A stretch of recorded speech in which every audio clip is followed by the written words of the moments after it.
Hi hello నమస్తే, welcome to introvert creations 7766.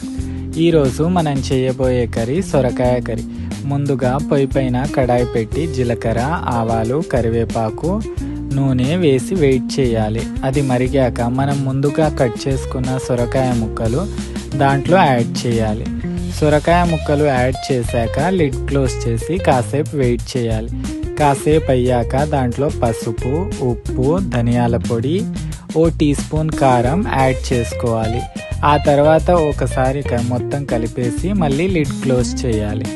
మళ్ళీ కాసేపు అయ్యాక కలుపుతూ ముందుగా పక్కన తీసి పెట్టుకున్న పాలు, నేను అందులో కొన్ని నువ్వులు దంచి వేసుకున్నాను కాబట్టి పాలతో కలిపిన నువ్వులు దాంట్లో యాడ్ చేస్తున్నాను. అది యాడ్ చేశాక దాంతోపాటు టమాటా, కాస్తంత జింజర్ గార్లిక్ పేస్ట్ యాడ్ చేసి మళ్ళీ మొత్తం కలిపి పక్కన పెట్టేయాలి. కాసేపు అయ్యాక కూర మొత్తం చిక్కగా అవుతుంది. చిక్కగా అయిపోయాక మనం చూడాలి ఉడికిందో లేదో.